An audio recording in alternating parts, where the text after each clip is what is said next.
It is impossible to build your own happiness on the misfortune of others. Daisaku Ikeda. My name is Tyler Clinton, and I'm going to tell you my story. Before I begin, let me say that I am not even a distant relative of the former president, though the irony of his behavior during his administration never leaves me. Speculating on why your spouse refused to be faithful to her vows while claiming to want to stay married is a question I never dreamed of asking. So here I am, sitting on my back porch on a cool May evening, waiting for my soon-to-be ex-wife, who has just been served divorce papers by her place of employment, to burst through the door. I'm guessing how she'll react, but I'm not completely sure because I think she's lost her mind. The discovery of her cheating happened 3 weeks ago on the 28th of April. I'll come back to it in a little while. We chose the back porch because it is secluded. We live on a 2-acre lot, so even if there were screaming going on out there, the neighbors are unlikely to hear. Also, there is a private detective parked around the corner watching. He's there for our protection in case one of us gets so worked up that we snap. Lindsay Lynn to me is a smart and beautiful woman. We met in graduate school in Chicago. I was getting my MBA in medicine and public health. She was getting her CRNA degree, which for readers outside the medical world means she was studying to be a nurse anesthetist. She worked in the neonatal unit for 2 years. Long hours, a lot of emotional strain. Nurse anesthetists work relatively normal hours, usually 6 a.m. to 5 p.m. 4 days a week, for much higher pay and less trauma. Lynn's only potentially significant disadvantage was that she gets bored easily and is always looking for something new. We were enjoying the concert and she was making plans for the next weekend. Anything new was also a temptation. Whether it was a new app, a new friend, or a new restaurant, her interest was always piqued. We discussed this during our courtship, and I made it clear that anything new was fine with me. But when it came to marriage, I was a traditionalist. I believe that you could find new every day in a relationship with the same person for years if you put your whole heart into it. She never gave me any reason to suspect that she disagreed with this. Since her somewhat fickle nature was prone to wandering from the familiar to the new, I insisted that we sign a prenuptial agreement. She was not thrilled with the idea and felt it was an insult to her character. I explained that it was a bilateral agreement that protected her as much as it protected me. She gave in and signed the agreement. It was simple. 50/50ths on the wealth accumulated during the marriage, with everyone keeping 100% of what they brought in. 80/20ths if the cause of the breakup was adultery. Honestly, after we signed it, I don't think either of us gave it much thought, until recently. After we got married, we moved from Chicago to Des Moines, Iowa. Low cost of living, strong economy, vibrant and growing downtown, and great career opportunities in the healthcare field. Cold winters, mostly mild spring and fall. Summers that can range from very pleasant to almost, but not quite unbearably hot. Unlike our neighbors to the south, St. Louis, Des Moines does not have high humidity. Even on hot summer days, there is always a pleasant coolness in the evenings. And the sweet corn in July and August is delicious. It's also the birthplace of Ben Silbermann, the creator of Pinterest. What more do you need? In 8 years, we've both had jobs we love, a beautiful home, neighbors and friends we genuinely enjoyed, and what I thought until 3 weeks ago was a solid marriage. I say solid, not perfect. No one has a perfect marriage because there are no perfect people on the planet. From time to time, we fought. I am a convinced squeezer of toothpaste from the bottom, and she is haphazard. She wants the dishes washed and the kitchen cleaned every night, while I'm content to load the dishwasher for 3 or 4 days before running it. Yes, like every other couple in America, we could fight about all sorts of nonsense. But much more often, we took long walks in the evenings and had long conversations on the porch. Quick weekend trips to the cabin or to a favorite concert in Chicago, Minneapolis, or Dallas were not uncommon. We enjoyed each other in and talked openly and honestly about what we liked or disliked. At least that was the impression I got. Both of us were 34. We knew that kids were just around the corner, and we were looking forward to being mom and dad when the kids came along.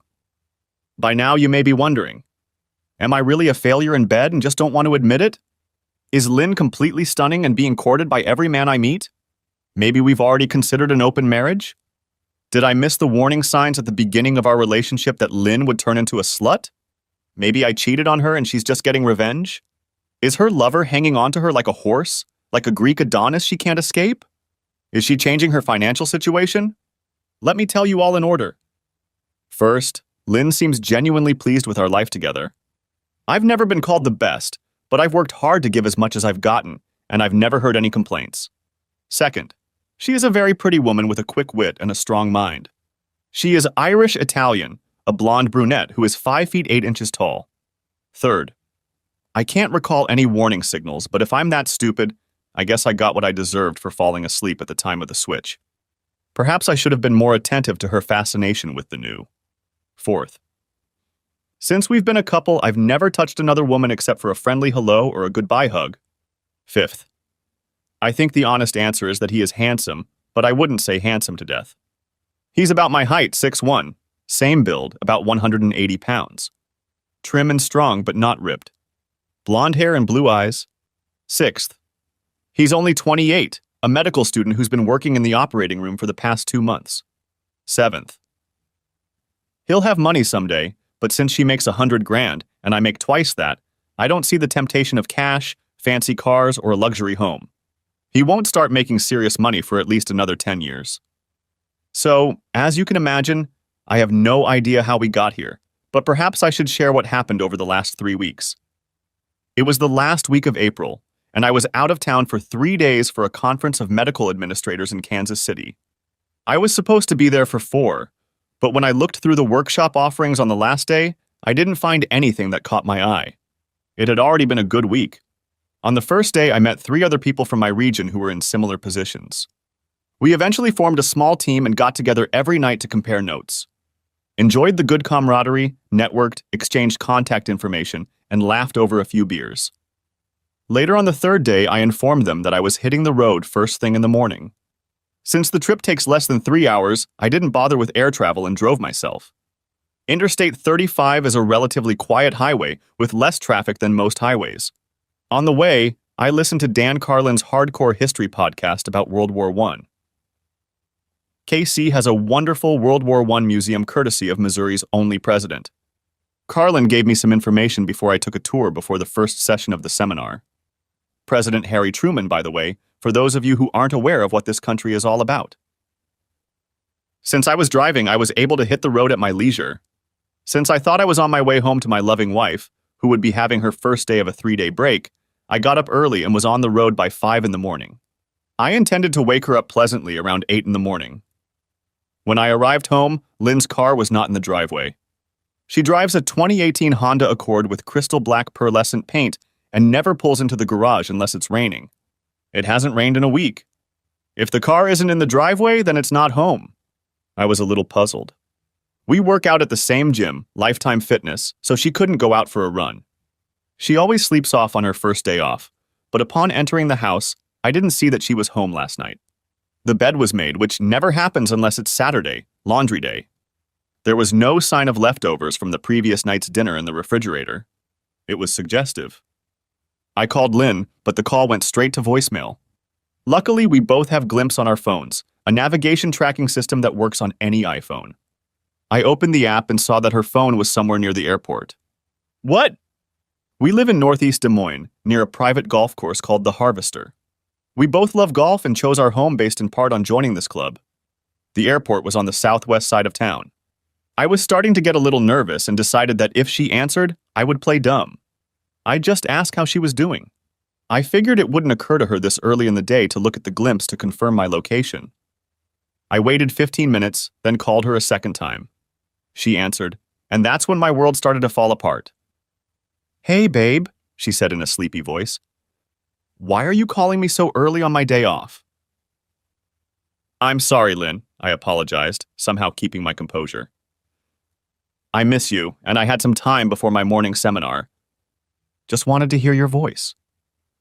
I realized from the background noise that she was sitting up in bed. Not in our bed.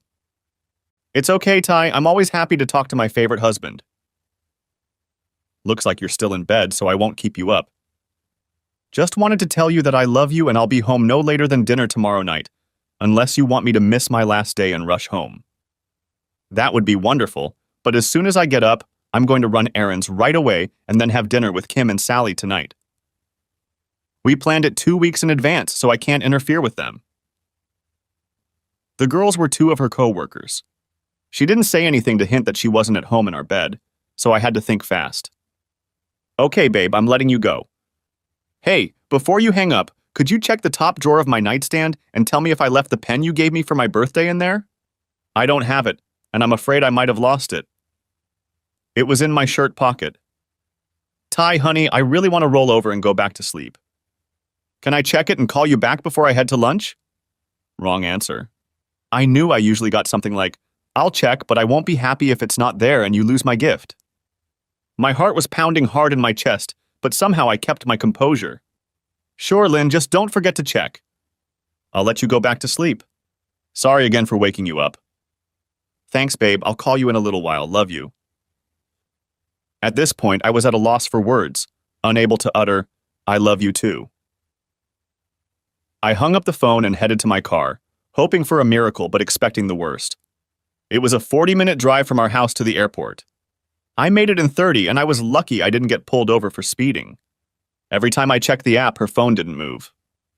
If she bothered to check hers and found out I was getting close, we'd have a hell of a fight.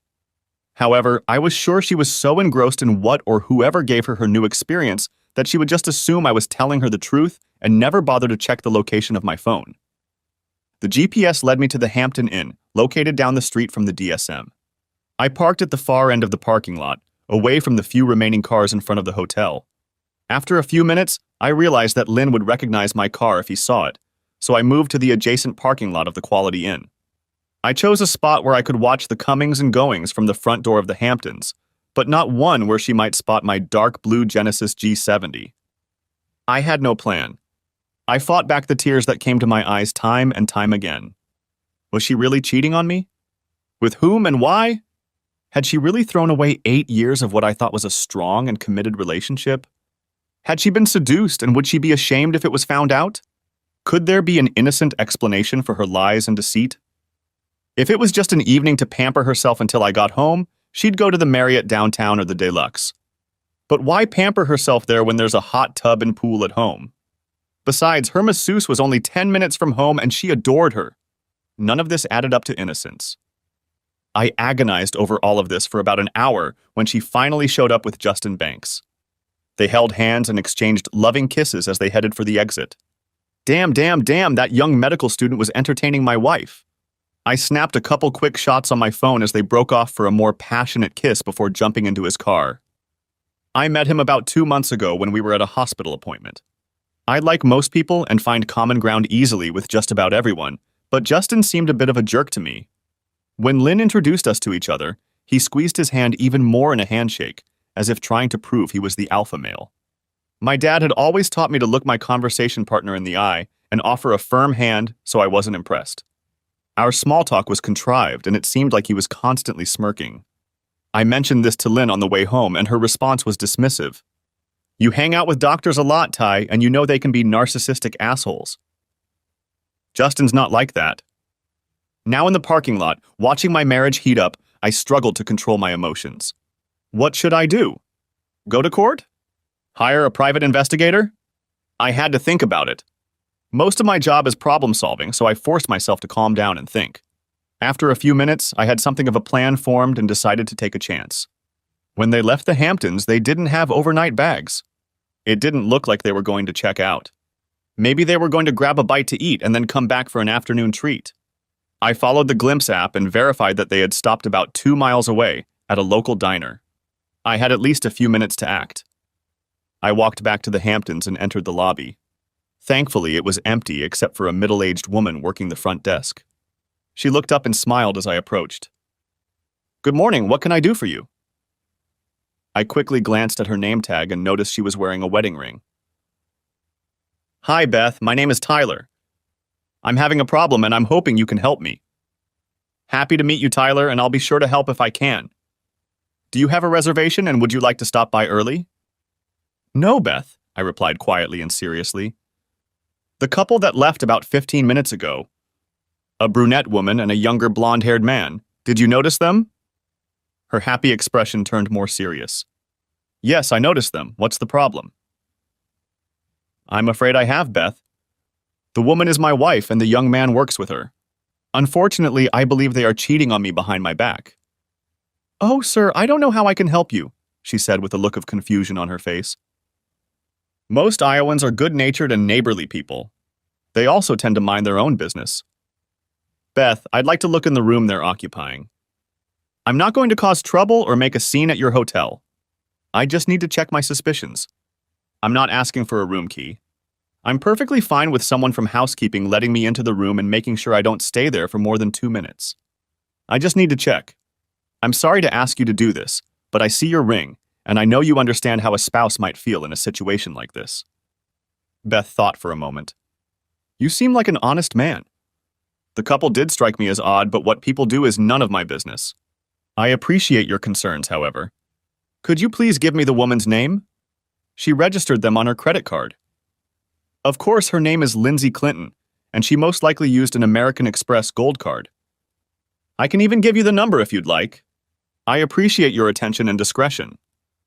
That seemed to do the trick, and a minute later the Amex number was confirmed. Can you call the housekeeping department? I asked. No need, she replied. Thomas, she said in a loud voice. Thomas, also a porter, appeared from around the corner. Yes, Beth? Thomas, I'm going to step away from the counter for about 5 minutes. I'll be on the 3rd floor. You're in charge until I get back. Thomas looked like he'd just been put in command of the White House. Yes, Mom. Beth winked at me and ordered me to follow her. We rode the elevator to the 3rd floor in silence. Neither of us knew how to make small talk when one person had just learned potentially devastating news. We walked down the hallway and stopped in front of room 319. Beth held the key card up to the reader. I hoped she'd hit red and not let me in. Green, no such luck. I walked in and Beth was standing in the doorway holding the door open. Iowa people are also practical. If I turned out to be a psycho, it would be easy to get Beth to leave. Looking around the room, I saw clothes scattered here and there. A man's casual button-down shirt and khakis, as well as loafers and a belt, tossed on this side of the bed. Moving to the far side, I saw what I expected, though I prayed it wouldn't be. The light beige blouse I'd bought for Lynn for her last birthday, and a short dark blue skirt. Trying to think straight, I decided that pictures and videos of the room might be helpful. I'm not a lawyer, or I would have known that a 2-foot ambulance chaser could throw the whole thing out on the assumption that it was all set up by me. Unaware of this legal nuance, I scanned the room for about 60 seconds of videotape, narrating as I went along. I am in room 319 of the Des Moines Airport Marriott Hotel. It is 5 to 10 a.m. on Thursday, the 28th of April, 2022. I am in a hotel room that was booked and paid for by my wife, Lindsay Clinton, using her American Express Gold card, number 555173391844520. Don't ask me why I memorize card numbers, I just do. Last night, she checked into a room with a medical school student from her hospital named Justin Banks. Judging by the ambience and the odor in the room, my wife and Justin cheated on me from last night until this morning. I saw them leave the Hamptons about 15 minutes ago. They were kissing and holding hands. I have 2 pictures to prove it. I quickly looked into the bathroom, but there wasn't much to see. Before heading out the door, I decided to grab a couple things to take with me. Otherwise, I could take them in for DNA testing, not that I'd be surprised by what I'd find out. Plus, it might put Lynn on edge if he couldn't find them. As Beth and I entered the elevator, I started to lose control of myself. Tears were rolling down my face. Beth, a well-meaning woman from Iowa, put her hand on my shoulder and said, I'm sorry, Mr. Clinton. We stepped off the elevator into the lobby, and I started reaching for my wallet. Don't even think about it, son, she said, in a tone that left no room for argument. I smiled, thanked her, and said, I know I shouldn't say this, but if you interact with them, please don't give them the slightest hint that I was here. The corners of her mouth lifted in the semblance of a smirk. She winked and said, I've never seen you or heard of you in my entire life, and I'm insulted that you would suggest otherwise. Well, as you can see, my plan has come to an end. What to do next? I've already admitted that I have no legal knowledge. However, even my limited understanding of divorce in the U.S. told me that I could be in deep shit if I filed for divorce too quickly, despite the prenup. That was the bad news. The good news was that I wasn't expected home until late Friday night. I had time to think and make a plan. Since I was on the south side of town, I drove another 30 or so miles southeast to the small town of Winterset, and 40 minutes later found myself at Rudy's Restaurant on John Wayne Drive. Winterset is the Duke's hometown, and there's even a small museum there in his honor. I know this because my father, who could recite every John Wayne movie by heart, used to bring my brother and me here when we were kids. Sitting in a booth in the back row, I noticed a quote from his latest movie on the wall.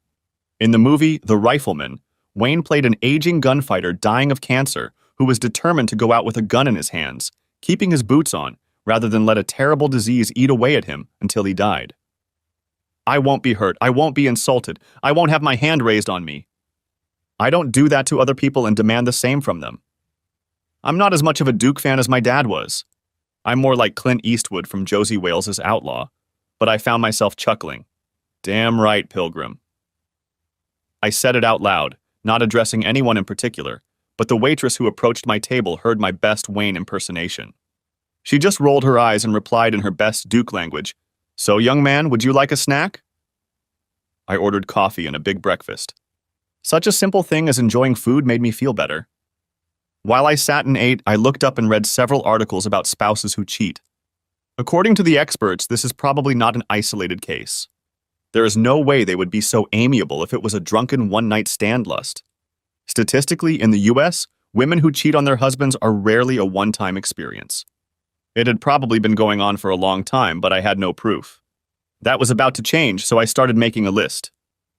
There was no way I would stay married to a cheating husband. Even if it was relatively recent, I could forgive and maybe even keep some love in my heart. But all trust was lost forever. I would hire someone to help me get proof. Even with a prenup in place, I needed to get solid legal advice from someone who understood the financial side of the equation. I needed to get tested for STDs. Justin Banks was bound to get infected, one way or another. I had about 36 hours to get into action. I finished my breakfast and left the server a $50 tip for a $16 breakfast. At least one person in the Des Moines area would have a good day. Before leaving the diner, I texted Lynn. "Sorry, found my pen at the bottom of my satchel." A moment later, she replied, "Lucky for you." In response, I typed 6 words, "Screw you, bitch, cheating whore." I didn't actually do that, but it was awfully tempting. I simply replied, "Uh-huh." 2 hours later, I found myself in the office of Templeton, Sharp, and Schaefer. I had met Templeton before at a charity event and knew he practiced family law. He returned my call and calmly listened to my story. "I'm sorry to hear that, Mr. Clinton." "I appreciate that, Mr. Templeton." "Please call me Tyler." "Fine, Tyler, I'm Edward, Ed to my friends and clients, so call me Ed." "Thank you, sir." "Tyler, I'm not nitpicking you. Legally, your situation is not very favorable. The lack of children helps, but the lack of fault means you may have to go to counseling or talk to your spouse for the court to determine if the marriage is truly broken. If the prenup was drafted properly, you may be able to avoid financial loss, but that remains to be seen. I want to refer you to my partner, Eli Sharp. He is a professional in our business when it comes to divorce and will do the best job for you. Let me put you in touch with his assistant, Diane, and she will set everything up." An hour later, I was already sitting in his office. I learned that Eli Sharp lived up to his name. A short guy, only 5'10", and probably weighed 130 pounds. From what I understand, he was an avid swimmer and had been since he was a kid. He had several school records in his home state of Indiana. He still swam for an hour 6 times a week. After spending 10 minutes with him, anyone could tell that he had spent his life proving that being small doesn't mean you can win a battle. He brought the same attitude to his law practice. He listened carefully to everything I knew so far, asked a few clarifying questions, and then suggested some initial strategies. "Are they staying at the Hamptons today?" "I don't know." "Don't worry, I can find out, sorry." He picked up the phone and said, "Diane, put me through to Molly and tell her I need to know if Lindsay Clinton has booked room 319 at the Hampton Hotel in DCM by tomorrow morning. If so, tell Moll I need a full report by noon tomorrow and tell her not to miss a thing." "What? Yes, I know it'll piss her off, but that's part of the fun, isn't it?" He returned the phone to its stand. Molly Baker is the best private investigator this side of Chicago because she spent 18 years as a private investigator in Chicago before dropping everything and moving to Des Moines. The shit she saw in the Windy City would make your toes curl. Anyway, if they're there today, we'll know a lot of details by tomorrow. He agreed that I should get tested for STDs, but was worried about how long it would take to get the results. He assumed that my wife would want to be sexually active with me to cover her tracks. I assured him that I knew several doctors in my specialty and might be able to expedite the tests. The usual 5 to 10 days could be cut down to 2 or 3. I called my buddy, Dr. Stan Rosen, and asked him if I could stop by in the morning. Eli also set me up with a forensic accountant from their practice the next morning. He handed me a printout of what he knew I would need to bring, including our prenup. "Finally," he said, "if your wife changes her plans and comes home tonight, you will not be able to attend or confront her. We will address it as soon as we know the facts and the best course of action, but that won't be until next week at the earliest. If my hunch is correct, it will probably take us a couple weeks to establish the infidelity. It may not help us in court, but it certainly won't hurt us. Most Des Moines justices of the peace still disapprove of infidelity in marriage, so you should be on your best behavior. Be polite and courteous. To stay healthy, pretend to be sick if she wants to get into it any time over the weekend. Other than that, it's business as usual, okay? So you're telling me that calling her neck and hitting little Justin with a baseball bat is off limits?" "Yeah, something like that. Seriously, can you do that? Anything stupid would sink us." "Yeah, you have my word." "That's enough."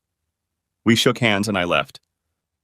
I wish I could say I knew how to share the pain in my life, but that would be a lie. I still had my clothes from the trip, so I didn't need to go inside. I went to another gym, paid for a day pass, and worked out for about 2 hours until I could stand on my feet. Then I took a long steam and shower before checking into the Hyatt Hotel downtown, where I immediately ordered room service. My order included a bottle of Maker's Mark. After my second drink, I turned off my phone and put it away in the closet, knowing that once I got drunk, I would forget where it was. I didn't want to risk calling my whore wife while drunk. Tears, anger, frustration, and more tears all lasted until I passed out. The next morning, I woke up around 7 with the worst hangover I could remember since graduating from college. Forcing myself back to the gym, I took a long, steamy sip from my Yeti glass, which was filled with ice and some more Makers. Whoever came up with the solution for the morning, "bite the dog that bit you," must have known something, because after my shower, I felt almost human again. I spent an hour at the local Starbucks with my laptop, compiling a financial report for the accountant. By 8:30, I was in Rosen's office.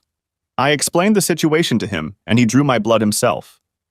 I'll personally take it to the lab and have them return the results to me. I'll have to put your name on them, but doctor-patient confidentiality will keep them confidential until you need them in court. Not your first rodeo, Doc? "Hell no, buddy," he replied in his best Duke voice. Seemed like everyone here loved John Wayne. I may have the results tomorrow by the end of the day, but it could be Monday. I can't put that much pressure on the lab staff. No worries, thanks, Stan. Back at the TS&S, I sat down at the desk with Lois Montgomery. She sorted through everything, kicked all the tires, and looked under the hood of my financial life for the better part of 2 hours. It was about as enjoyable as a prostate exam. When we were done, she took a deep breath and began to summarize. "Well, Mr. Clinton, there's good news and bad news. The prenup covers 80% of your assets in the event of divorce due to adultery. But I don't see you getting anything better than 50/50ths on the house. You can also avoid alimony and obviously won't pay alimony. But you may have to split retirement and savings. I'll prepare a full report and have it to Eli by the end of the day." I thanked her and headed upstairs to meet Eli Sharp again. He was sitting and chatting with a woman who looked to be in her late 40s. Molly Elkington was a pleasant-looking woman with short brown hair, deep brown eyes, and a friendly smile. Her handshake was firm and her gaze was penetrating. I felt like I would have to give an honest answer to any of her questions, so commanding was her gaze. Molly's jacket was hanging on the back of a chair, and I noticed a gun on her belt. Note to self, I thought, never mess with that woman. After a momentary exchange of pleasantries, Iowans, remember, were always friendly, she cut to the chase. "Mr. Clinton, your wife is in a relationship with medical student Justin Banks. Thanks to a very nice woman named Beth, I was able to install audio-visual devices in their room at the Hampton Hotel." She paused and looked up from her notes. "By the way, Beth asked me to mention that she has a lovely niece in Cedar Bluffs if you're interested in that in the future." I turned some of the videotape into photographs and enhanced the images to make your wife's identity unequivocally undeniable. They returned to the hotel around 1 o'clock yesterday afternoon and stayed there until 6 o'clock, when they went out for dinner. They ate at a Chinese diner in West Des Moines and returned to the Hampton around 8. According to my boyfriend in the lobby, they checked out of the hotel around 10. Banks got into his car and she got into hers. Mrs. Clinton went home and is still there. She handed me a large file folder across the table. There are pictures and a thumb drive with video in it. I don't advise you to look at these, ever, but if you do, give yourself some time and space to deal with what you'll see and hear. I am truly sorry for Mr. Clinton. I hate cheaters for what they are and the damage they do. I did a little digging on you as well, and it became clear to me that you don't deserve the way your wife is betraying you. She and Sharp exchanged a few more remarks and ideas on how to proceed over the next few weeks to establish a pattern. Then she got up, threw on her jacket, shook my hand, wished me well, and walked out the door. Sharp went to his cabinet and poured me a shot of Knob Creek Limited Edition to calm my nerves. I tipped it into myself in one gulp and prepared for our conversation to continue. We discussed several aspects of the situation. I brought him up to speed on my blood tests, and we discussed the financial aspects of the impending divorce. What is your ultimate goal, Tyler? I mean, what's most important to you when the dust settles? I thought for a moment. I want to leave as soon as possible. I can be patient and not do anything stupid, but just the thought of being around her makes me nauseous. I really want you to do everything you can to make sure the terms of the prenup are honored. I can put up with the division of the house and other small assets, but there is no way I want her to come out of this in a strong financial position at my expense. Further, I would like to salvage what is left of my dignity. I want it to be known that it was she who was unfaithful, not me. No irreconcilable differences. I don't want to go after the hospital, as I work there too, and frankly, I don't see any fault on the part of Unity Point Healthcare. However, I do want it to be known that she and I broke up because she was having fun with Justin Banks behind my back. Finally, I want to hurt Banks. I don't know if you can convince the hospital that it's in their best interest to remove him from their program, but I really want him to drive a UPS truck in Goodland, Kansas for the rest of his days. Sharp replied to each. First of all, I think you're okay with the prenup. I'm cautiously optimistic. Second, we will make sure that the news of the reason for the breakup reaches everyone. However, that does not preclude the court from ordering counseling to see if the marriage can be saved. Assuming your wife has no interest in divorce, I would be dumbfounded if her attorney doesn't go for it. They are likely to behave aggressively, if for no other reason than to drag out the case in the hope that they can soften you up and get you to change your mind. Finally, you should temper your hopes that Banks' career will suffer. You're right, the hospital can cut its losses, especially if incoming students sign some sort of pledge regarding behavior during training. However, I wouldn't get my hopes up on that. Tyler, you're going to have to go home in the next day or so. You might be able to come up with an excuse to stay away for most of the weekend, but you have to come back soon and play the happy husband like your life depends on it. One sniff of what you know, and we run the risk of her going on the offensive before we're fully prepared. I take you at your word that you will not go near Banks under any circumstances. If you think you'll crack, I'll call Molly and ask her to put one of her guys on you for a while. I assured the lawyer that I would behave accordingly, even if I had to bite my lip until it bled. It was Friday early afternoon when I left Sharp's office. I sat in my car for 30 minutes trying to figure out how to drive home without blabbing. I couldn't see any way to succeed, so I did the next best thing I could determine. I pulled onto southbound Interstate 35 again, heading toward Kansas City. Lynn was waiting for me at home around 7. After driving about 90 minutes, I pulled into the small town of Bethany, Missouri, and found the local tire shop.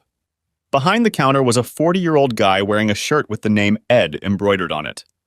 He looked content reading his Sports Illustrated and was in no mood to be bothered with work late on a Friday night. As if I didn't care about that. Can I help you? Yeah, I need 4 new tires. Ed took a deep breath of frustration. Apparently, the Chiefs' offensive line situation for next season was now more appealing than making money. He stood up and headed for my car. These tires have at least 10,000 more miles to go. You don't need new treads. He looked disgruntled. He had no idea what real disgruntled looked like. Look, Ed, I'm a little fanatical about my car, and I don't care about the price. Can you put new tires on it or not? He muttered to himself as he walked back into the house and started up his 2005 desktop. Not today, but I can have them in by 10 tomorrow morning. He then pulled out a small calculator. With shipping, installation, and taxes, it'll cost you $1,455. Great, I said, do it. He looked at me like I had 3 heads, but still typed the order. Okay, all done. I'll see you in the morning. Without waiting for a response, he went back to his SI article. I pulled back onto the highway and checked into the Super 8 motel for the whopping sum of $78 a night. I plopped down on the less than comfortable bed and called Lynn. You're almost home, babe. I can't wait to see you. She was pretty chipper after 2 days of fun with Justin. Sorry, Lynn, I lied, but I just blew 2 tires by running over some crap that fell out of a semi-trailer on the highway. I'm stuck in a little Missouri town called Bethany. They can put new tires on me, but not until tomorrow.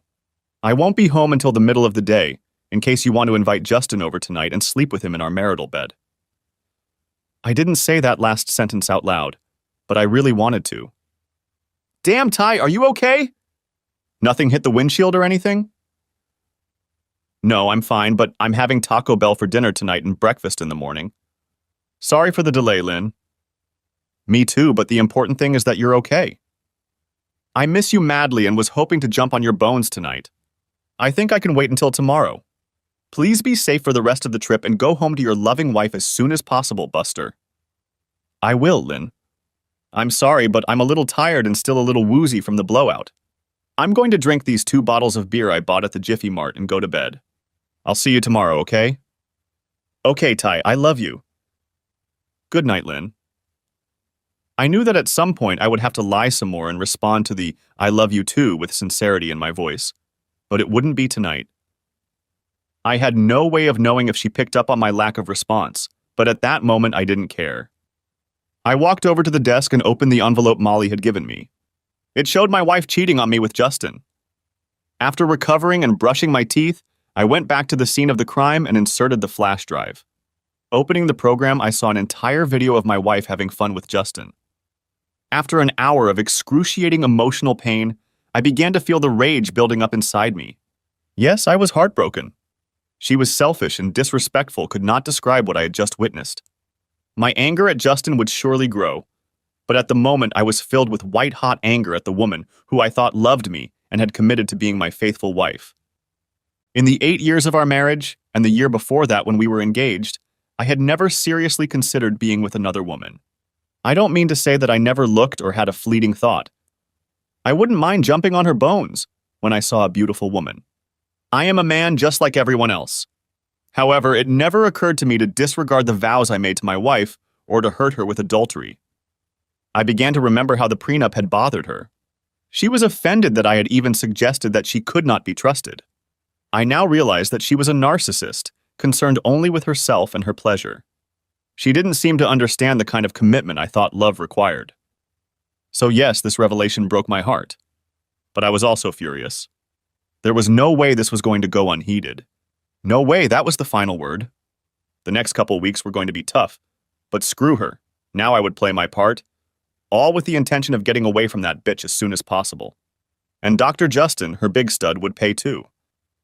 The next morning I had a couple fast food tacos for breakfast. I wasn't lying about being stuck at Taco Bell. 2 cups of coffee helped wash that taste away as I headed out to meet my new friend Ed and pick up 4 new tires. In the morning, Ed was less grumpy. He smiled when I walked in. I guess he realized he could sell my tires for a few $100 in cash and pocket it without the IRS finding out anything. On the wall hung a couple of deer heads and a picture of him squatting next to a dead deer with a bow across his lap. Maybe he'll use the money to buy himself a new compound bow for next season. I don't know why, but the thought made me feel a little better. By 11:30 a.m., I had 4 new tires, and I was out of excuses to head home.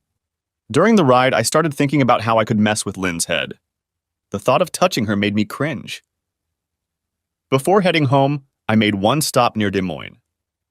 I pulled up to the house around 1:30. Lynn's car was in place. I walked in the front door and heard Siri playing some light jazz. It sounded like Norman Brown's Just Chillin' album. I rounded the corner and walked into the kitchen where Lynn, swaying to the beat of the music, was washing dishes. She must not have heard me come in. I grabbed her. Damn, Ty, you scared the shit out of me. Let me go, you bastard. I just left a mark on her neck. Maybe it would be Dr. Banks' turn to be jealous. Surprises and novelties, yes. Neanderthal, no. What the hell, Ty? I bet you put marks on my neck and I'll be embarrassed in the operating room on Monday. That's not what I meant, Ty. It's just that you scared me. I guess I overreacted. I'm so glad you're home. Come on, let's go upstairs. I instantly let her go, turned around, picked up my bag, and headed up the stairs. Just forget it, Lynn. Maybe you can just tell the gang that your idiot husband got carried away and rudely hurt your feelings. I had never spoken to Lynn like that before, and since I was standing with my back to her and not waiting for a response, I couldn't see the look on her face.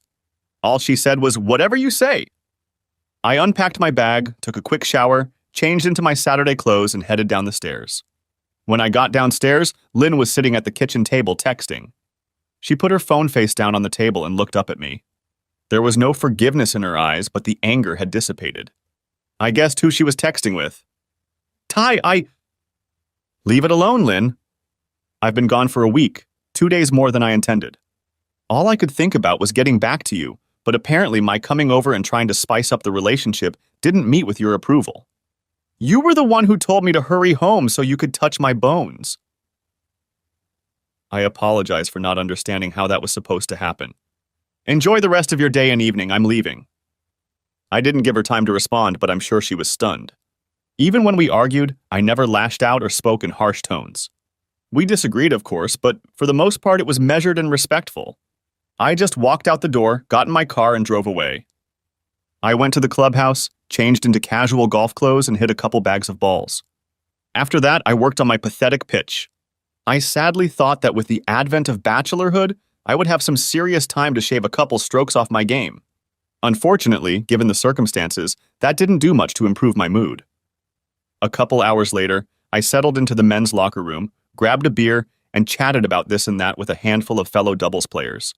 One of them was Tom Harris, a local investment banker who was a good friend of mine. While we were talking, I learned that his wife Connie was out of town for the weekend visiting her relatives in Denver, and I invited him over for dinner. We went to the Mulberry Stith Tavern downtown just as it opened at 4 p.m. We had a couple glasses of bourbon and sampled their top-notch burgers. They were showing the Cardinals and Mets game on the big screen. With all my hectic pace, eating a burger and discussing pitching staffs with a friend made me feel like a little piece of normalcy, and for that I was grateful. We left around 7 p.m., and I checked my cell phone. There were 6 text messages from Lynn about 30 minutes apart, starting about an hour after I left. Ty, I'm so sorry. Please come home so we can talk. Ty, where are you? Come home.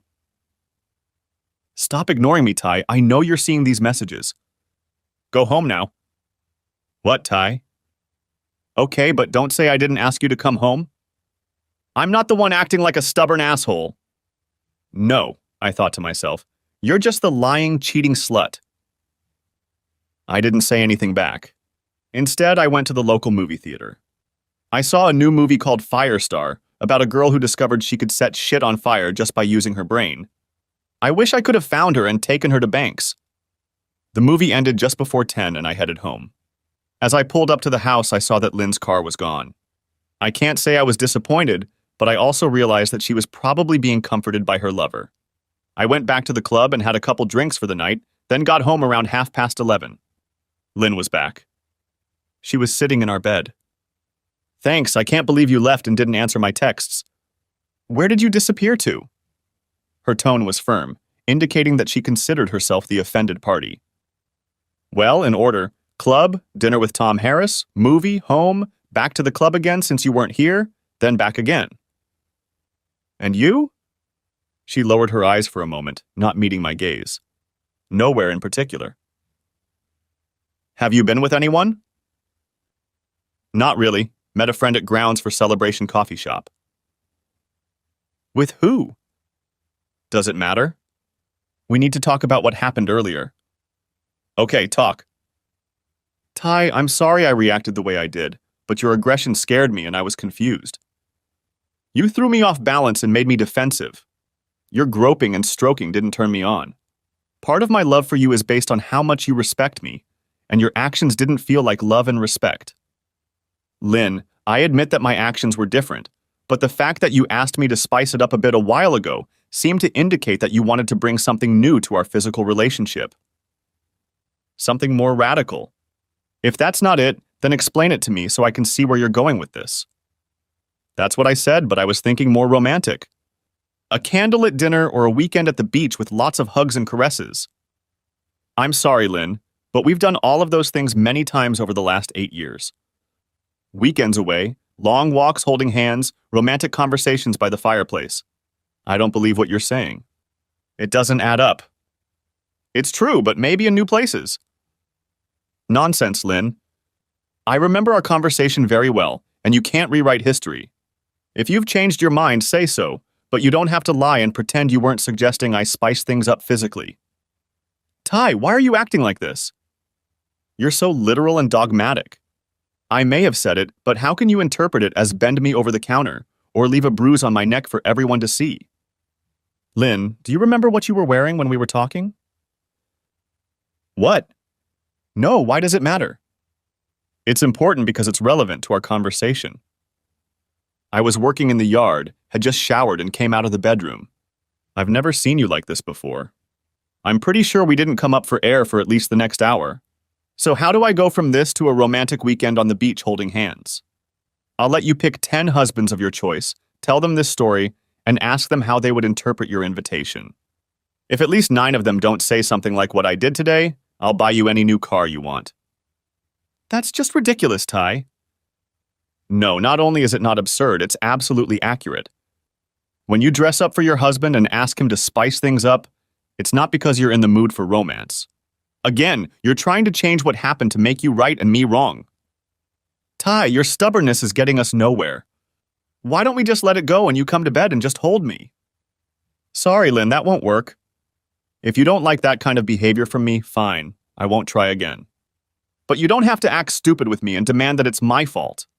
You care more about people seeing that I gave you a hickey than you do about my feelings or opinion. I'm not interested in keeping you, so you can assume I've admitted I was wrong. Good night, Lynn. With those words, I turned and headed for the guest bedroom. Ty, come back! I'm not done talking to you, damn it! I ignored her, assuming my first attempt at FWLH had been successful. I avoided contact with her without giving myself away. I highly doubted she was putting 2 and 2 together and getting 4. She was too shy to even flirt with the idea that I knew she was cheating on me. There have been chilly days in our marriage, but on Sunday we just froze. We avoided each other. We didn't talk.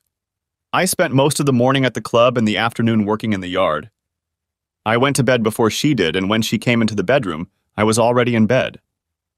I'm not sleeping in the same bed with you until you apologize, Ty.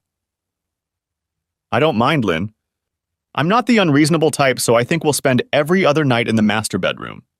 It's my bed as well as yours, so I'll sleep here tonight. If you don't like it, you know where the spare room is. Tomorrow night I'll sleep there and you can be here. I don't agree to that. Go and sleep in the guest room until you come to your senses. Lynn, I have no idea why you think you have the last word on everything, but you don't. We are equals and I treat us as such. I'm going to sleep in this bed tonight, and what you do is up to you. Bastard! She hissed as she left for the guest room. The beginning of the week went the same way. We barely spoke to each other. She kept trying to push my buttons, but I couldn't deal with it. Monday night, she told me how she had been humiliated in the operating room when her coworkers teased her about a hickey. I shrugged, showing that I didn't care. Tuesday morning, Stan Rosen called and asked me to stop by his office. First, the bad news. You have a very mild form of chlamydia. You probably haven't experienced any symptoms. More than half of men who contract the disease do not experience any. The good news is that with treatment, the disease will go away quickly, although you will need to be rechecked in about 3 months. Maybe I should ask you if you know how you contracted it? Of course, Stan, I contracted it from my wife. I trust our doctor. Confidentiality is respected here. I've never slept with another woman since the year before Lynn and I got engaged. Last Thursday, I found out that she was having an affair with another man. I can only assume that she contracted it from him. Unless she's had other lovers that I don't know about. He heard the sadness in my voice. Well, I'm sorry as hell to hear that, Tyler. I always thought you had a good marriage. I'll put you on your usual dose of azithromycin, and like I said, it should go without a problem. You'll need to tell Lynn about it and abstain from sex for the next few weeks, just to be safe. No, it's not a problem, Stan, but I'm going through a serious transition here, and I'll need to talk to a lawyer about sharing this information with my wife. How serious could the infection be? It doesn't kill, but if left untreated, it can cause serious health problems, up to and including the loss of a woman's ability to reproduce. Depending on when Lynn contracted the infection, she is at term. A couple weeks isn't a problem, but the longer, the higher the risk. Besides, Ty, as much pain as you're in, you don't want to live with the responsibility of possibly jeopardizing someone else's health. You're right, Stan. I can't live with myself if I sink to that level just because I'm in pain. But let me ask you this. I haven't noticed any symptoms in her, so is it safe to say it's still early and she doesn't know what she's contracted yet? Maybe, maybe not. Some women never feel symptoms, but that doesn't mean the disease can't do serious damage. I can't tell you what to do in that case, but I will say that waiting more than 48 hours would be wrong. We shook hands and he said he would take the prescription to the local pharmacy, which I didn't frequent. I appreciated his concern for my reputation. An hour later, I was in Eli Sharp's office explaining everything to my attorney. He laughed at my FWLH strategy, but warned me not to be so obvious as to give myself away. He became much more serious when he heard about STDs. Well, that changes things, he said with a sigh. I know we sharks are lawyers, but even I can't afford to keep anyone in the dark when there are serious health risks involved. It was my turn to giggle at his successful lawyer joke. Since Doc gave you 48 hours, you'd better act in 24. Let me consult with a couple buddies I respect, and I expect you here tomorrow morning at 8 o'clock sharp. Lynn didn't get home until about 10 that evening. Her shift ended at 6. If she expected me to demand to know where she'd been, she was in for a disappointment. I was watching an episode of Only Murders in the Building when she walked in. She looked into the den for a moment, sighed, and headed upstairs without saying a word. Under any other circumstances, she would have sat next to me and munched on popcorn, and I would have brought her some white wine. The thought that this would never happen to her again for the rest of my life caused me to feel an overwhelming sense of loss. I was betrayed, and I wasn't going to stay with the cheater who betrayed me in our marriage. But I loved her. A part of me still did. And that part grieved for what was gone forever. The next morning, I was sitting in the conference room of TC&C Company. Sharp was present along with Molly's private investigator and one of his lawyers, Mick Sawyer. We don't like the timing, Ty, but it's time to pull the trigger. Everyone agrees that STDs change the picture. Have you thought about how you want to tell her yet? Yes, I have. One of my goals is to get her off balance until she's served. What if you guys are privy to the fact that I'm notifying her, but for now she won't know the source of the information? Everyone at the table looked at each other skeptically, but remained silent, waiting for the continuation. What if I send her OB/GYN an anonymous tip that one of her patients, Lindsay Clinton, has chlamydia? Wouldn't she be obligated under her hypocritical oath to inform her patient? Later, you guys could confirm that it was me. Molly could testify that I wrote the message, confirm the date and time. I would be acting with a reasonable degree of good faith, since my doctor required me to notify her within 48 hours, and I did it in less than 30. It may be treacherous, but she will have the opportunity to get the medical attention she needs. Wouldn't that pass the smell test in court? There was a pause. Molly and Mick waited for Sharp to think it over. After a few minutes, he pronounced, "Not perfect, not even good, but not terrible either. It will make you look petty, but not negligent or criminal. Under the right circumstances and the right judge, it can be fine. However, it is also incomplete. Any judge will want to know who knew of your actions and what steps they took to dissuade you. So, Tyler, I'll tell you right now, I don't think you should do it, and it's a bad idea." "Neither do I," Molly said.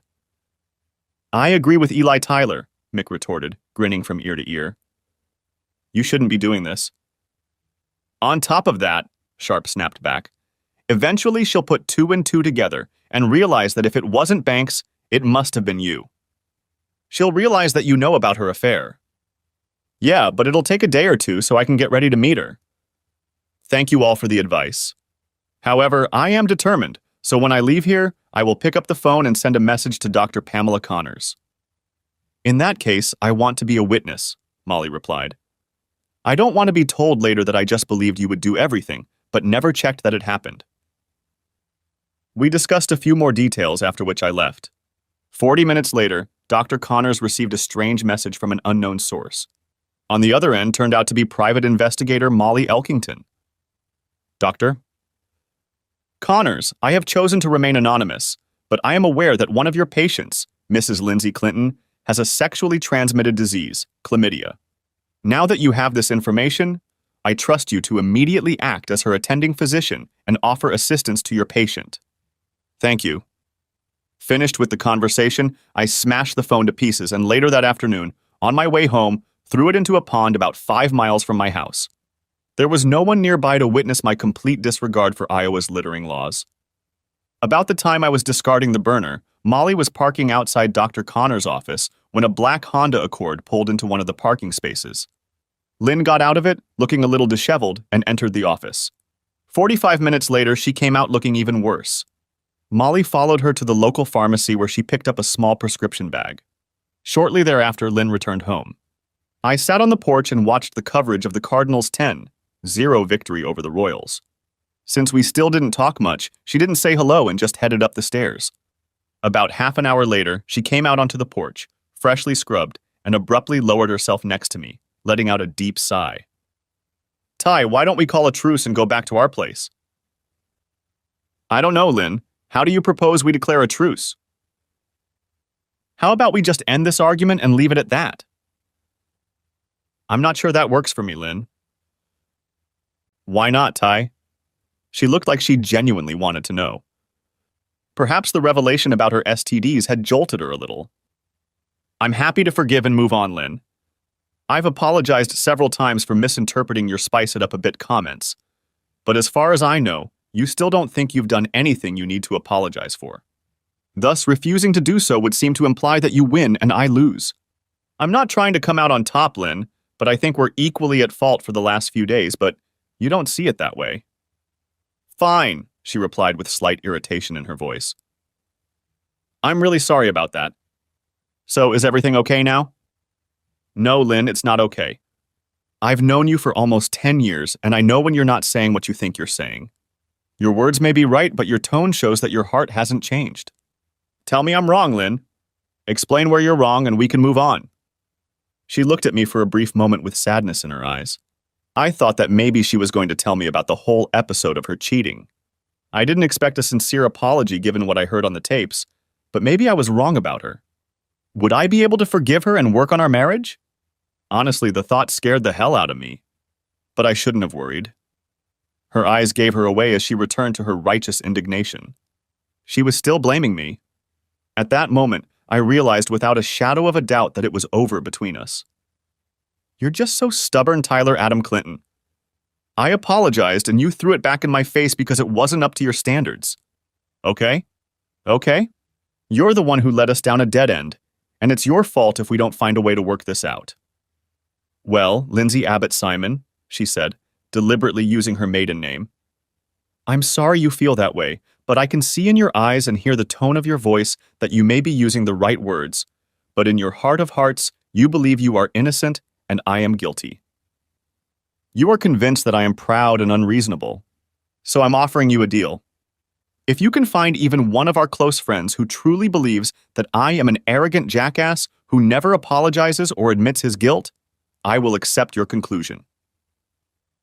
She rose to her feet, glaring at me, and stomped off the porch and into the house. I took a deep breath. It had been almost a week since I had discovered her blatant disregard for her vows in our marriage. The next 2 weeks would be nearly impossible. It was time to look for options. The next morning, I was in my boss's office. Connie Silverton was a fair but tough boss. You don't become the CEO of a major medical facility without it. It was hard to do, but I laid out my situation to her. I needed advice and help to get me through the next 14 or so days until I could serve Lynn with divorce papers. Connie's response was professional but caring. First of all, Tyler, I'm very sorry for your situation. My parents divorced when I was 10 years old and it was horrible. However, before we get started, I need to know that you will weather this storm and continue your fine work for me and Unity. I can't help it if I know the situation is about to blow up and go to hell. Connie, I can't say I'll be completely fine for the next couple weeks, but I truly love my job and the people I work with. I look forward to helping you in the future. I'm deeply hurt, but I'm not dead, and I have no intention of giving up my career for the woman who betrayed me. If I can manage to tone it down a bit, I promise you I'll be at your place 100%. I think I know you pretty well, Tyler, and I know I can trust you to be honest with me. There's a conference for hospital CFOs next week in Washington, D.C.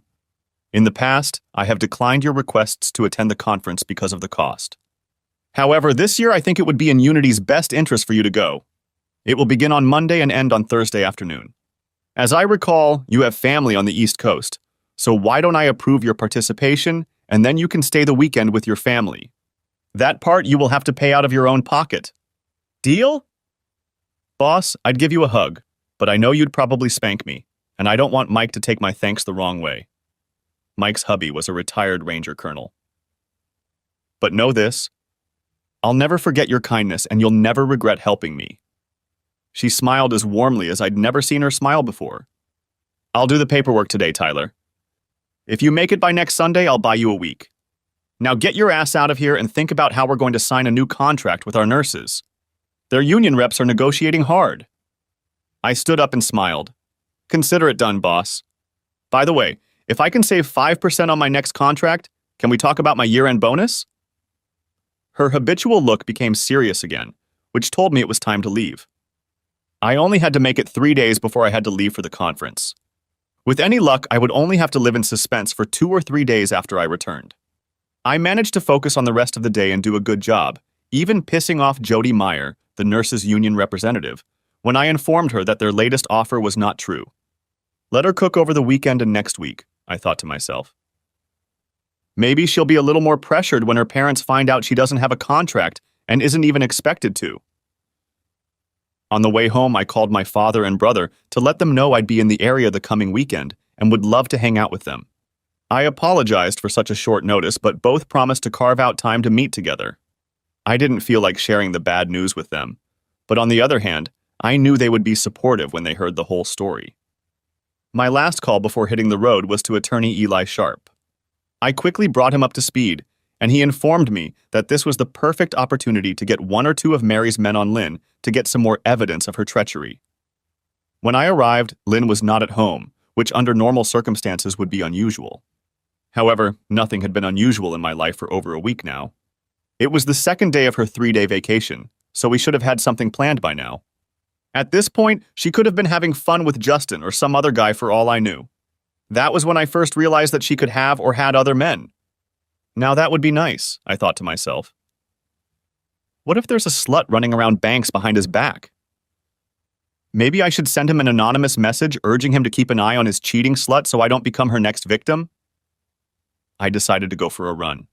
I had done a little cross-country running in high school, though I had never been great at it. However, running 3 to 5 miles a couple times a week helped me clear my head. My route was mostly to and from the golf course. A couple good hills on the way there and back gave the run a nice cardio element. Today I ran more intensely, trying to exhaust myself so I could possibly sleep that night. My world was crumbling around me, and since I had gone into survival mode, I rarely allowed myself to slow down to assess my reality. It was good to run and think. What depressed me was Lynn's cheating. 9 days ago, I'd been in love with a woman who I thought loved me as much or more. Discovering that her vows didn't mean a damn thing to her shook me to the core. How much of this is my fault? I wondered, climbing hill number 1. No problem in a marriage lies entirely on one person. Perhaps I was too busy or preoccupied with my career, not giving it enough time and attention. Other questions swirled through my mind as I continued on my way. How would she react? Would she ever admit to what she had done? Would she make excuses or ask for forgiveness? I knew I wouldn't stay in the marriage after such a deep betrayal, but how would I feel about her when I saw her in the hospital? Would I become angry seeing her seeing other men? Would she stick around or would she leave town?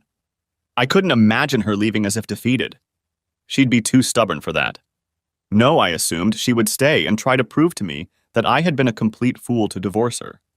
It dawned on me that if I was thinking so much, then I wasn't running hard enough. By the top of the second hill, I was no longer preoccupied with thoughts of my slutty ex-wife. I was just looking for little things like oxygen. When I got home, I was completely exhausted, which was actually the purpose of the run. I walked up and down the street for about 20 minutes, cooling off, and then hopped in the shower. Then I put on my swim trunks, grabbed a beer, and headed for the hot tub, as my calf muscles were letting me know they hadn't appreciated the last hour or so. Lynn was still nowhere to be seen. Later, around 11 p.m., I ate dinner, watched 2 episodes of Ted Lasso, and finally crawled into bed. Lynn never showed up, wrote, or called. I did her the courtesy of leaving her alone. It was the only time in our entire marriage that we had been separated for more than 12 hours without contacting or knowing where the other was. I took 2 melatonin tablets and 4 Motrin tablets, as my collarbones were giving me no rest with their complaints. I slept until 7 the next morning. Before I went down the stairs in the morning, I noticed that Lynn's door was closed. Apparently, she had come home the night before. I listened for a moment. Nothing moved. I drank my coffee and ate a couple bagels, showered, changed clothes, and headed out to the golf course. The weather in Des Moines in late May can be amazing, and today was no exception. I teed off a few balls on the course and joined a couple buddies for an 18-ball game and then lunch. By 3 p.m., I had run out of excuses to stay here and headed home. I didn't text or call Lynn all day, and she ignored me too. I guess we waited to see who blinked first. When I got there, she wasn't home, and I started repeating what had happened the night before. Sunday morning was the same, but I was heading out of town on the 4 p.m. SWAL flight to Reagan International. I spent most of the morning cutting grass and working in the flower beds, something Lynn and I usually did together. When she finally showed up around 11 a.m., she just looked at me through the door and went back inside. Screw this, I thought as I gathered my things. If she wants to stay on the sidelines and be quiet, then let her be. But there was no way in hell I was going to let her run the game. I left for the airport without leaving her a note or message to let her know where I was going or how long I would be gone. I figured she probably wouldn't even notice I'd been gone all week. I hoped she would notice, and I hoped she'd bring asshole Justin over and sleep with him in our bed so I could add that to her list of naughty things she'd done.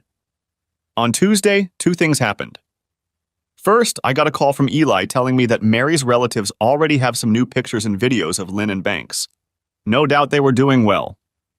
The second incident surprised me. Lynn finally texted me. The message exchange was not polite. Where are you? In Washington. What? I'm at a conference of hospital CFOs that Connie asked me to attend. When were you going to tell me, you inconsiderate bastard? Whenever you got home before 1 or 2 in the morning and didn't talk to your husband, who'd been waiting for you since 6 both Friday and Saturday. Where were you every night? She ignored the question. Ty, I was scared to death that something had happened to you. I can't believe you did that to me. Why didn't you just text me? I wrote and you didn't write back. Lie hash 1. If you texted me and I didn't respond, did you call the police? What? When you were scared to death that something had happened to me, did you call the police? Oh, well, no, I guess I didn't think of that. But still, you're such an asshole for not communicating with me. What about my boss or my dad or my brother or any of our friends? Who have you been contacting trying to track me down to make sure I'm okay? I've contacted several people. Don't try to blame this on me, Ty. Lie hash 2. Name them. What? Name who you texted or called so I can check. I will not tolerate insults from an insensitive and uncaring asshole like you. Well, Lynn, you may think I'm an asshole, insensitive and uncaring, but I'm not a liar like you. If you were really concerned about my well-being, you would have texted me, and we both know you didn't. Second, you would have reached out to some of our friends, co-workers, or family members, which we know you didn't. What we don't know is where you were Friday or Saturday night. Care to elaborate on your whereabouts? Maybe you have something to confess to me, dear wife? You're just insanely stubborn, Ty, and right now you're just pissing me off. Well, Lynn, you don't seem to be capable of telling the truth or taking responsibility for what you've done or are doing. So one more thing, screw you. There was no response on the other end, just radio silence. Was she beginning to suspect he knew something? Did she feel any guilt for her treacherous act? Did she consider her act of infidelity? I realized I was breathing hard and sweating like I'd been working out for an hour. I pulled myself together, showered, and headed to the conference. The rest of the week went okay considering my marriage was over and I was an emotional wreck. I managed to make some good acquaintances and attend a couple informative panels. The weekend with my dad and brother went well, but hard. Both tried to be understanding, but neither of them shared my experience. My mom passed away about 3 years ago at the age of 63 from a rare form of cancer. She left holding the hand of the man who had loved and cherished her for 41 years straight. My dad could understand my sadness, but not the pain of Lynn's duplicity. He thought she was crazy. My brother Elliot had already been married for 11 years to an amazing woman named Mary. Everything seemed to be going well for them and their 3 children, even when they hit some bumps in the road. Mary and Elliot still looked at each other with adoration and resolved their infrequent arguments quickly and without too much anger. My brother seemed to be on the same marital path as my father. I was happy for him. We played a couple games of golf, took in a game of National, and had a great lunch. I enjoyed socializing with my nephews. Sunday night came all too quickly when I hugged my dad on the side of the road at Reagan. He took my face in his hands, looking sternly into my eyes. "I know it hurts like hell, son, but you'll get through this. Lynn has proven to be selfish and destructive, but you don't give up. Keep moving forward, one day at a time. I know it's true. The pain will subside." With those words, he gave me a hug, jumped into his Ford F-150, and drove back to Springfield, Virginia. By the time I arrived at DSM, it was almost noon. I headed into the office to iron out some details and to see if Jody Meyer had started to come out of the woodwork in our negotiations during the week of my absence. The good news? Her latest offer was much closer than the previous one. The gap was still there, but it was clear that the nurses didn't want a prolonged work stoppage and knew that Unity would behave reasonably at the bargaining table. Before leaving, I glanced into Connie's office. She looked up and gave me her usual look. "What the hell are you going to waste my time for?" I froze for a moment and smiled. "Well?" "Hey, boss. Just wanted to say thanks again for last week. It was a good seminar. It was well worth the investment, and the time spent with my family was just what the doctor ordered." "As if I care, Tyler. Have you had time to do anything useful since you got back?" "Not much. Just went over the nurse's latest offer and thought I'd let you know that by the end of this week, we'll have a deal that we're happy with." "No need to thank me. Get the hell out of my office, Tyler, and come back when you actually have something for me." I always liked that teasing, but today it seemed more important than usual. Before I turned to leave, I stopped. "Hey, boss." Connie looked up. "What?" "I love you too." I jumped out the door before the pen she was holding in her hand darted toward my face. Sometimes a normal life, working with people you love and respect, was the best medicine in the world. Maybe Dad was right. Maybe the pain would begin to subside. On the way home, I called my lawyer to see how our case was going. Within a minute, Eli Sharp was on the phone. "Stop by my office at 7 tomorrow morning on your way to work, Ty. I think we're ready to pull the trigger." As sad as it is to admit, Lynn kept doing it with her idiot partner over the weekend.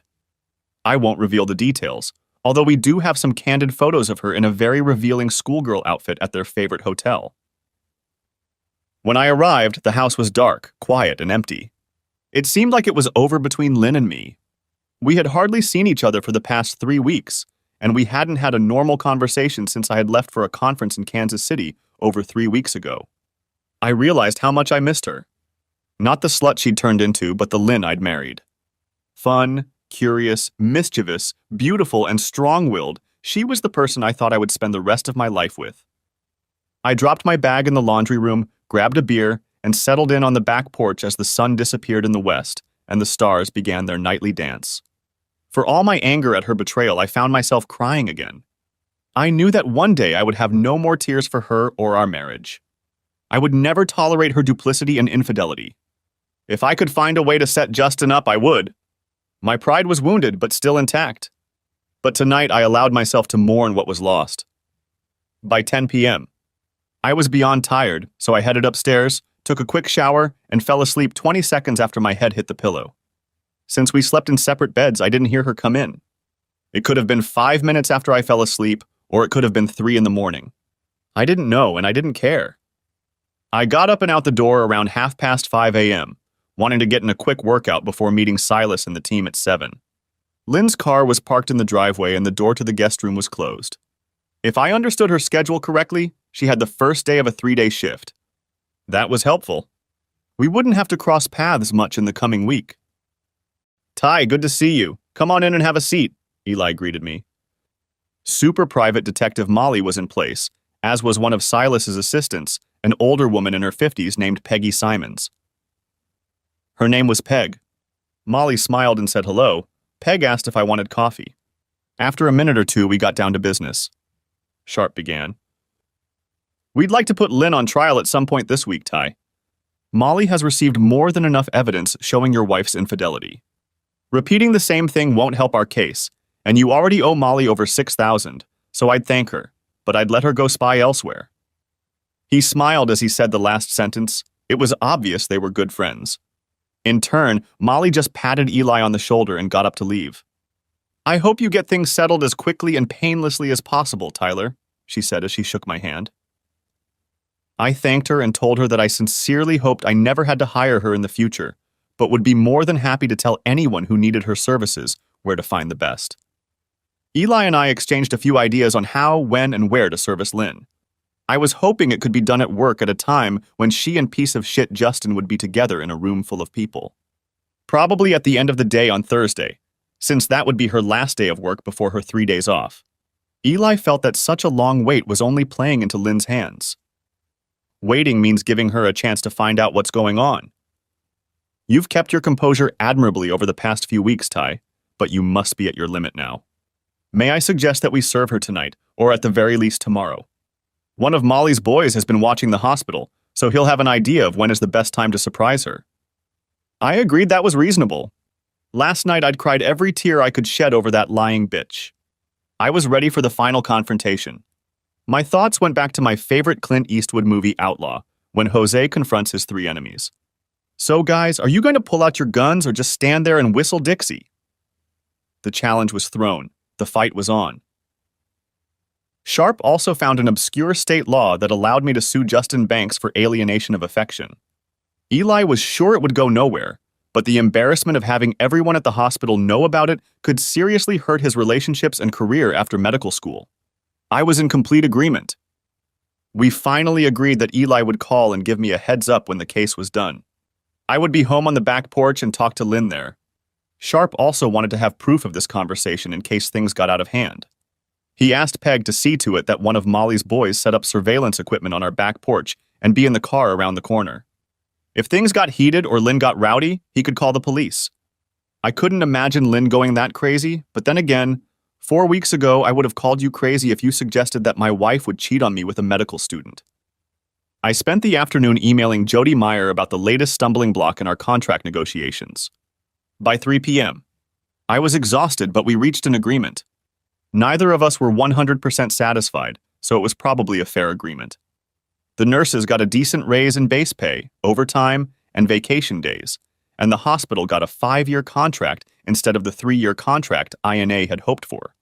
Even Connie had to smile when I put the papers on her desk to take to the board of directors.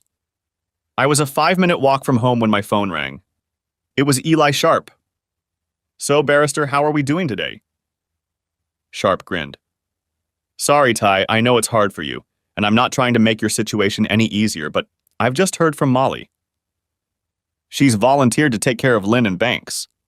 They had just undergone a lengthy surgery and were in the staff lounge with another nurse, the surgeon who was operating, and Mike Devlin, the head of surgery for all of Unity Healthcare.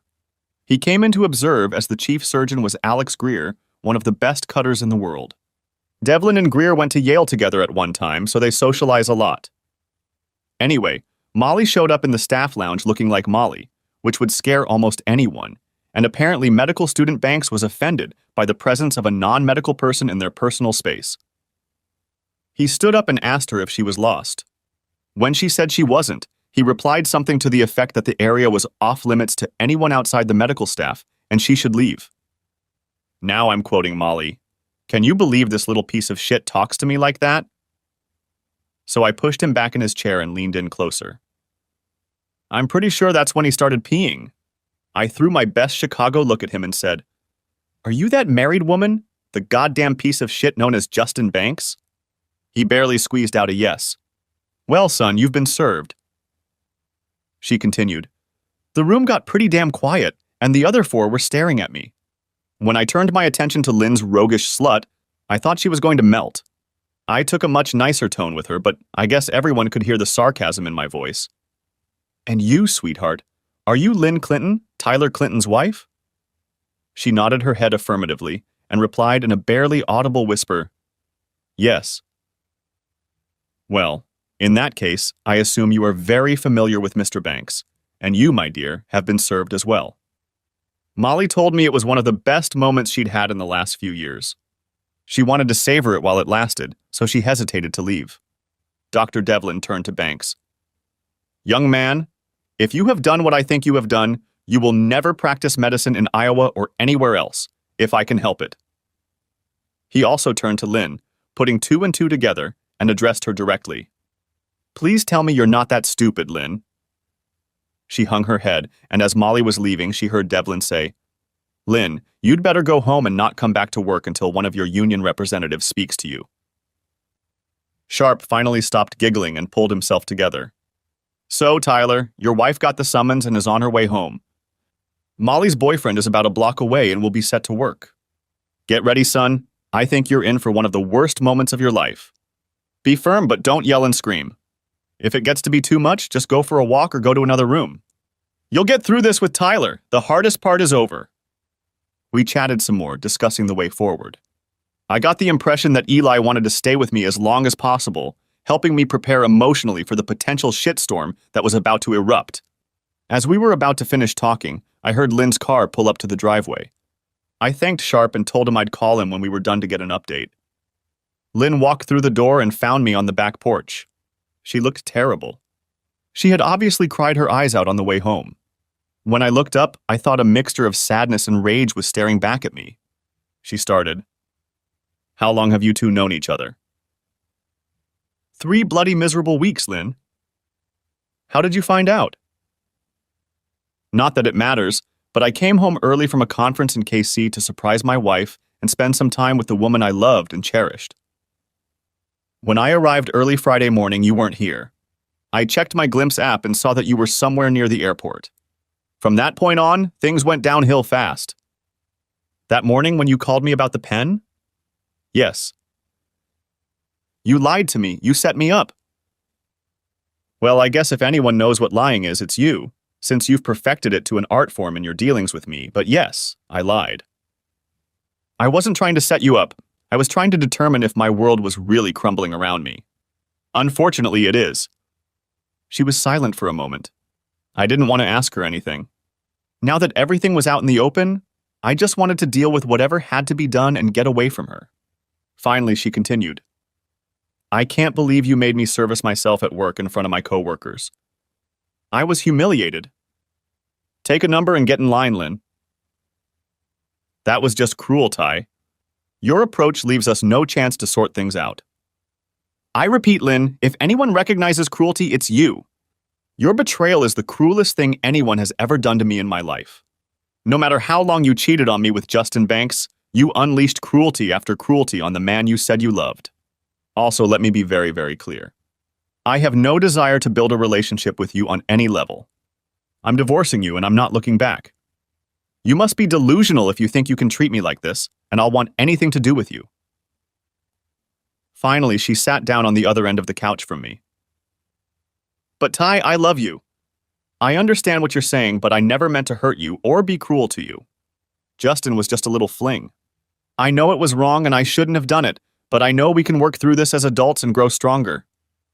Lynn, I'm trying to keep my composure, but you just ruined our marriage. Any reasonable adult can understand that. Yes, I've seen pictures and videos of several of your escapades at the Hampton Inn airport. You can't be such a child to think that if you play the part of the grieving wife, I'll just ignore the pain and hurt you brought into my life. I can't believe you were spying on me and Justin Ty. Why didn't you just talk to me about it when you found out? I could have ended our relationship with him right away. You took it to the extreme.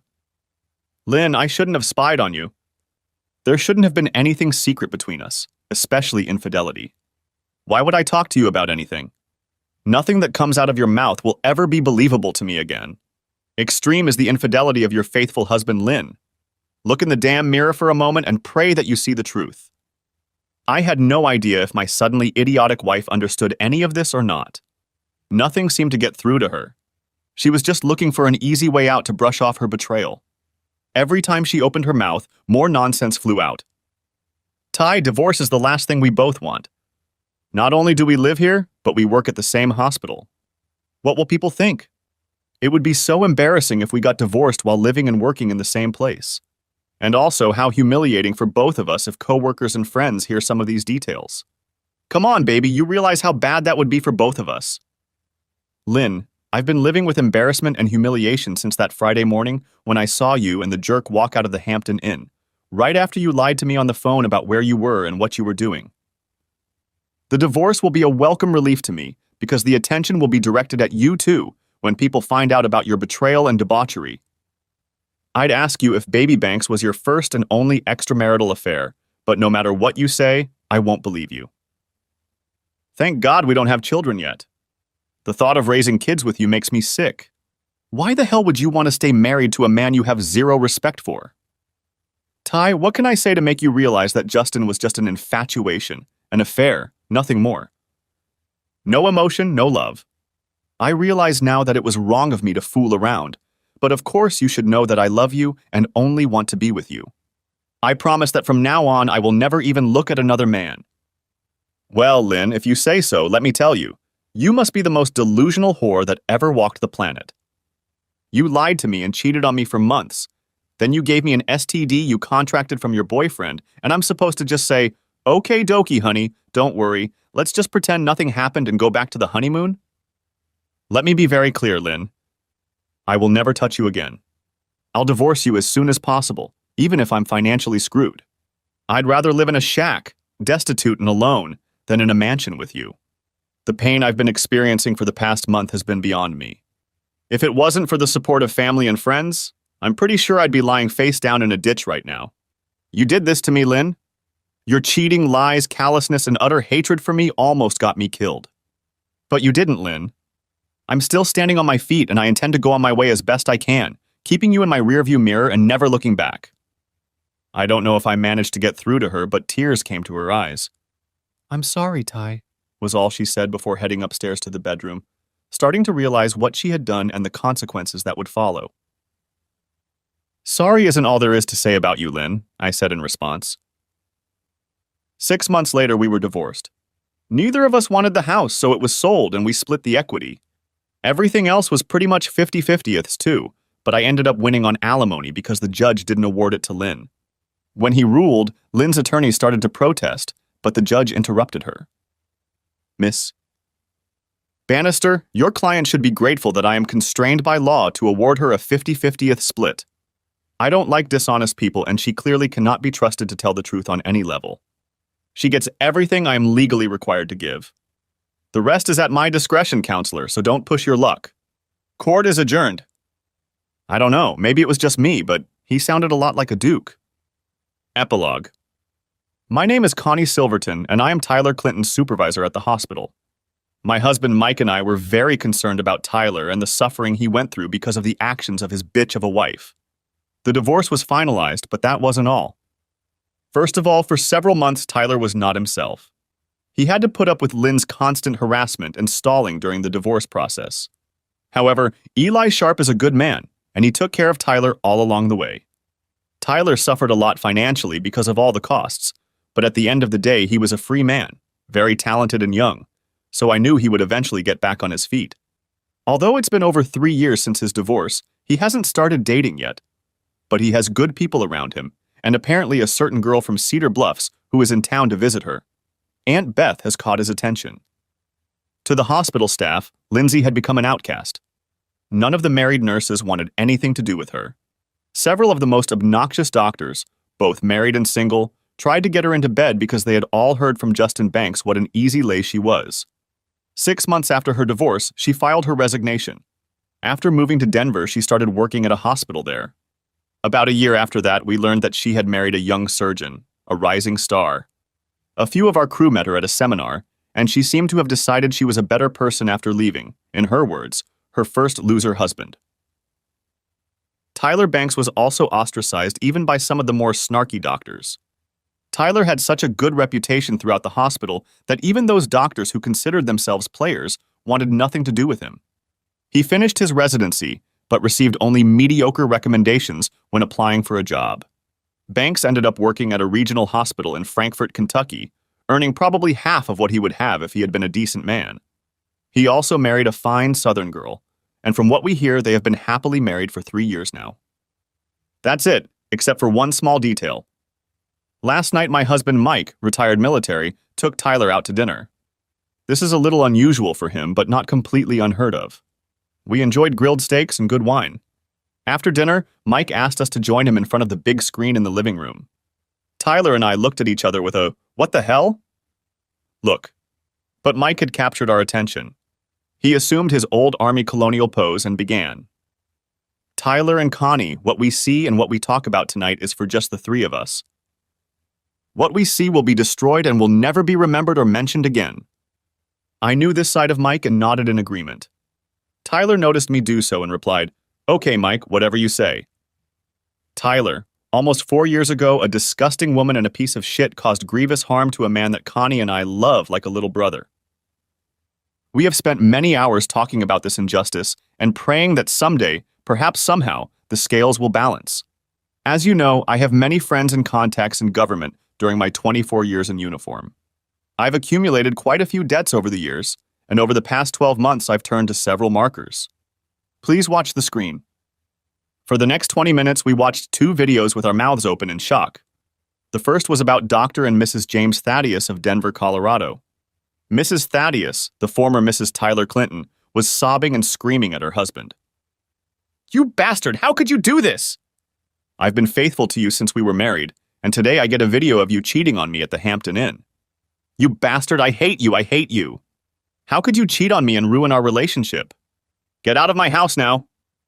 When Dr. Jim got up and left, Lindsay just sat there sobbing until she picked up the envelope, opened it, and read, "Betrayal hurts like a bitch, don't it, slut?"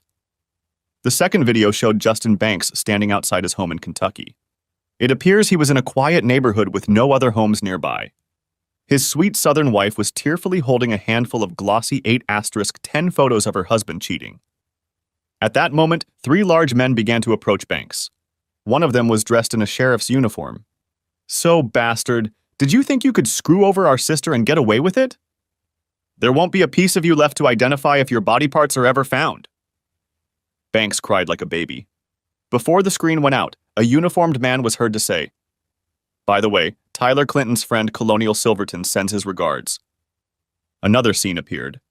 It was a gorgeous young woman, similar to the one in the video and photos. She simply smiled into the camera and said, "Mission accomplished." Thanks for watching, I hope you enjoyed it, so subscribe to my channel and watch the next video.